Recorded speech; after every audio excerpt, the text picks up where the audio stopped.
તો વીજ થાંભલા મુદ્દે શક્તિસિંહે સરકારને લીધી આડે હાથ।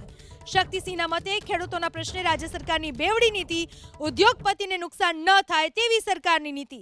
વીજ થાંભલાના કારણે ખેડૂતનું ખેતર બરબાદ થઈ જાય, ખેડૂતોને સાથે રાખી કોંગ્રેસ સરકાર સામે લડી રહી છે। પોલ નાખવા માટે સરકારે, આ ભાજપની સરકારે એવા પરિપત્રો કર્યા છે કે ઠીક પડે તેમ ઉદ્યોગપતિઓ પોલ ઉભા કરે। ખેડૂતની 5 વીઘા જમીન હોય, એમાં વચ્ચોવચ્ચ પોલ નીકળે ઇલેક્ટ્રિકનો, એ ખેડૂતનું ખેતર જ આખું નકામું થઈ જાય। બાજુમાં સરકારી પડતર છે, ભાઈ ત્યાંથી લઈ જા ને, તો કે ના, ત્યાંથી થોડોક રસ્તો લાંબો થાય ને એટલે ઉદ્યોગપતિને નુકસાન જાય। ખેડૂતને નુકસાન જાય વાંધો નહીં, ઉદ્યોગપતિને નુકસાન ના જવું। કઈ પ્રકારની નીતિ છે?